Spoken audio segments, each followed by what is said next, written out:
Daniel Bushell, why is the US government preparing for civil war coming up? Large sections of the US prepare for armed revolution. Hollow points of the DHS. And that virus on your computer. The Army now links to systematic covert operations on anyone who criticizes multinationals.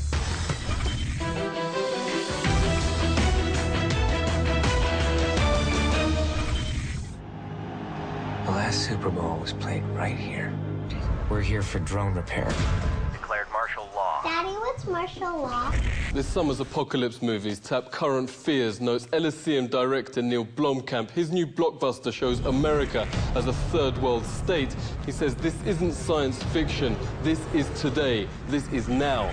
2 in 3 Americans now say the country's going the wrong direction. Half of them say it could require armed revolution. The New York Times notes America's prepping movement, people preparing for the worst, has now gone mainstream. Best-selling author Gerald Celente joins us. Thanks very much for coming on. You write the curtain's coming down on half a century of US dominance. Why'd you say that? Fascism has come to America. I don't say that as an inflammatory statement. I use it as a statement of fact. The merger of state and corporate powers, by definition, is called fascism. And I could back up that fact with 4 simple words. Too big to fail. In capitalism, there is no too big to fail. So it's been a corporate takeover, a military-industrial complex so big that if you just take out one underpinning of a too big to fail, the entire system collapses. They essentially called martial law a state of siege in Boston, magnified that in a couple of cities going on at the same time. You're going to see the entire nation break down. As long as the United States keeps waging war, the chances of retaliatory attacks grow greater. Hey, there was another drone strike. Another war being fought. There's a Bronx saying that we used to have as I was a kid. Payback's a bitch. The United States can't win a war, whether it's Iraq or Afghanistan, whether it's Libya or whether it was Vietnam. So the people have lost faith in the military aspect of the government, the policing aspects of the government. And so they realize on the economic end that they're on their own. Only the too big to fail are there to be saved. Yeah, too big to fail banks. People don't realize by law, own your deposits. You know, when they need them, they take them. If you have your money in your own possession, you don't have your money. Here, this is a fact. When 9/11 happened, I know this personally. I tried to get my money out of certificates of deposit, CDs. And I called up Fleet Bank. They're gone now. They fleeted away. I think Citigroup or one of them, Bank of America, bought them out. And I wanted my money transferred to my local bank. And they said, no, you can't get it.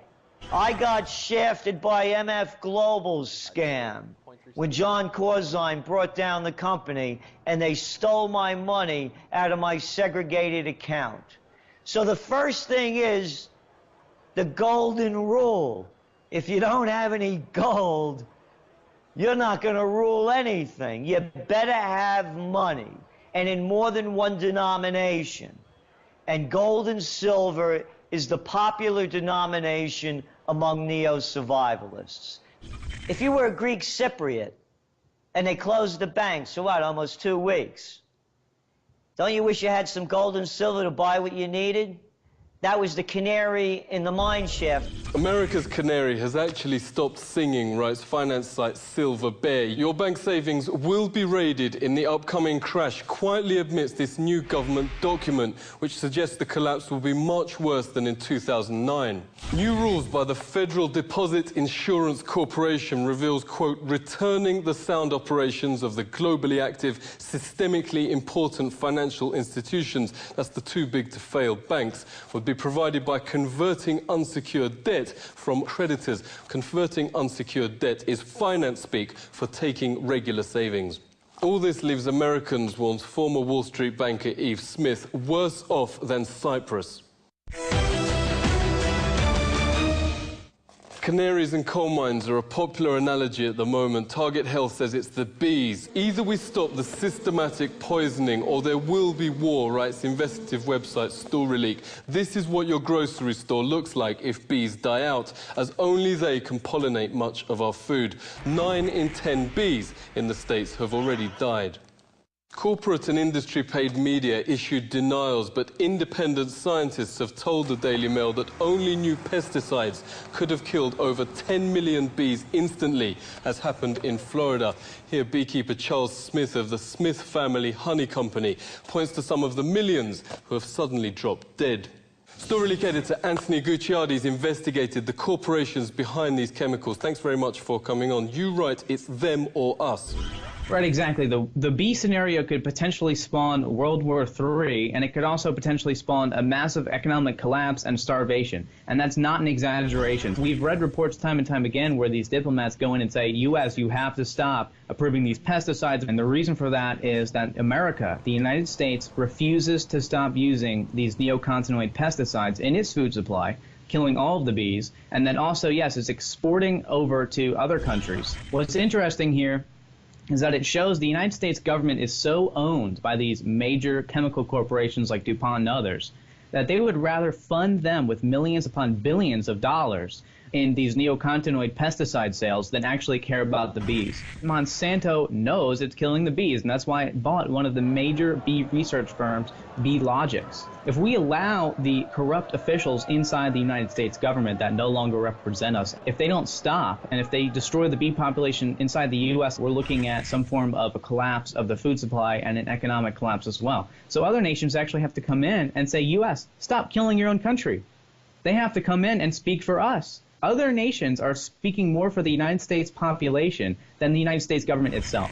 Yeah, what's the future if these corporations keep control? The biotech corporations are already on to the next phase, which is something called biopharmaceutical crops, where they actually have vaccines and pharmaceutical components already made inside the crops. But now you're actually getting pharmaceutical drugs on your dinner table, experimental vaccines on your dinner table. But the FDA also will likely not label these vaccine component crops and these pharmaceutical component crops to the point where you'll be feeding your family unknowingly all of these different vaccines and statins and everything like that, even for infants, GlaxoSmithKline, Monsanto, and Merck. The vaccine industry, the pharmaceutical industry, and the biotech industry all coming together to deceive you on what's on your dinner table, coming together to make massive profits completely unheard of in this country. For example, we have the AIDS vaccine, which they're now looking to infuse into these biopharmaceutical crops, which will be on your dinner table. There were 19 participants in this experimental AIDS vaccine study,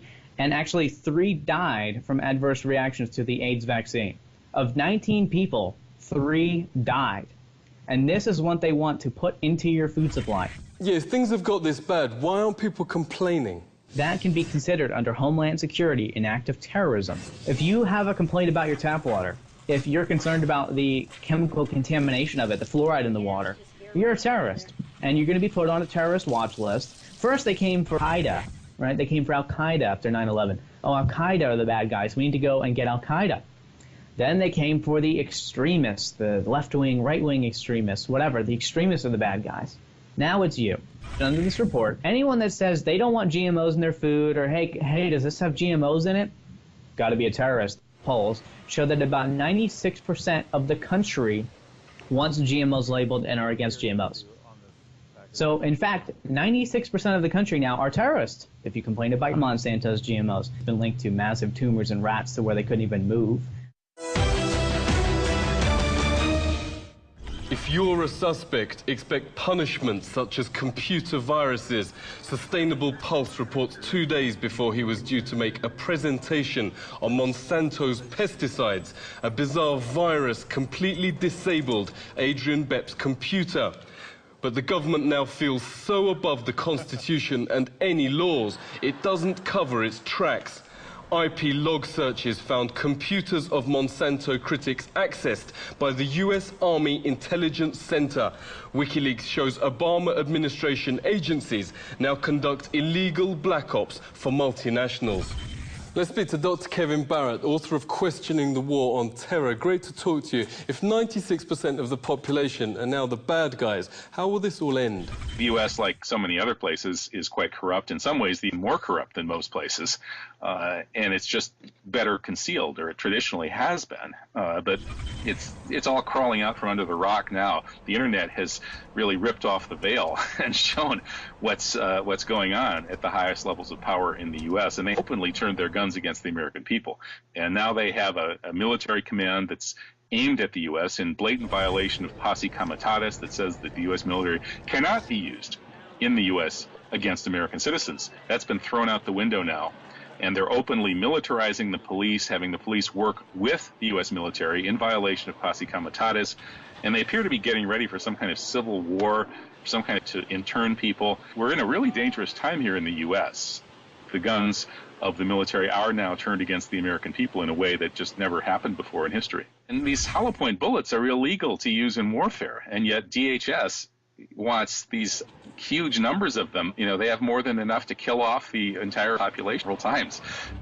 The hollow point expands on impact to almost 3 times its size. The expanding effect means that the bullet dumps its power inside the body, damaging more tissue. A larger wound means a greater chance of hitting an organ, cutting nerves, or severing an artery. It's quite worrisome. I know a lot of people who are getting out of the U.S., and maybe they're the smart ones. Nationwide protests, hunger strikes and sit-ins are currently sweeping the United States, notes the website Popular Resistance. But with a corporate media blackout of any news that threatens their paymasters, a more realistic portrait of America today may be at the cinema. This is The Truth Seeker.